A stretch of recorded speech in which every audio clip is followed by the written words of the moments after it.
David was the youngest son of Jesse. He lived in Bethlehem, a small town with green hills. David spent his days watching over his father's sheep.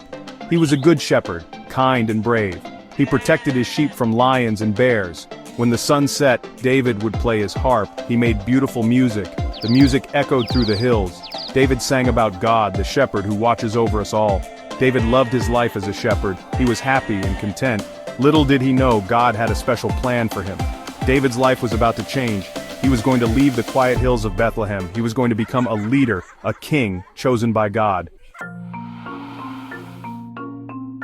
One day, a prophet named Samuel came to Bethlehem.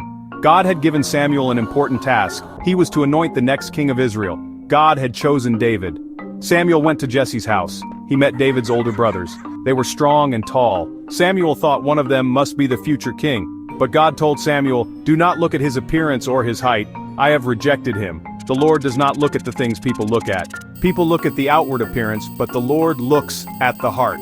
Samuel asked Jesse, "Are these all your sons?" Jesse replied, "There is still the youngest, but he is tending the sheep." Samuel said, "Send for him. We will not sit down until he arrives."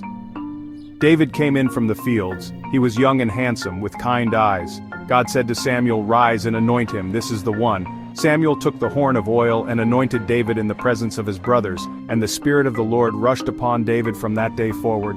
Samuel's visit was a secret. No one knew that David was chosen to be king. But David felt different. He felt God's presence in his life. He knew something big was going to happen. He was ready to follow God's plan. One day, a giant named Goliath challenged the Israelites to a fight. Goliath was huge and terrifying. He wore heavy armor and carried a massive spear. The Israelites were afraid. David's brothers were soldiers in Saul's army. David went to bring them food. When he heard Goliath's challenge, he was not afraid. He said, "I will fight this giant. God saved me from lions and bears, and he will save me from Goliath." King Saul was skeptical. He said, "You are just a boy." But David insisted. He took his shepherd's staff, his sling, and 5 smooth stones from a stream. He went out to face Goliath. Goliath laughed at David. He said, "Am I a dog that you come at me with sticks?" David replied, "You come against me with sword and spear, but I come against you in the name of the Lord Almighty." David put a stone in his sling and swung it with all his might. The stone hit Goliath in the forehead. The giant fell to the ground with a crash. David had defeated the giant. The Philistines were terrified and ran away. The Israelites were victorious. David had saved them.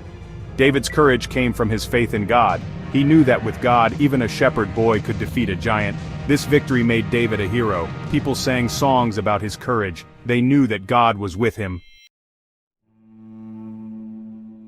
David's victory over Goliath made him famous. King Saul heard about David's courage and skill. He asked David to come and live at the palace. David became Saul's armor-bearer and played the harp to soothe the king's troubled mind. Saul grew fond of David and made him a commander in his army. David was a brilliant strategist and a courageous warrior. He won many victories against the Philistines and other enemies of Israel. The people loved David. They saw him as a true leader, a man after God's own heart. But Saul became jealous of David's popularity. He feared that David would take his throne. Saul turned against David and tried to kill him. David had to flee for his life. He became a fugitive, hiding in caves and deserts. Even though Saul treated him badly, David remained loyal. He refused to harm the Lord's anointed king.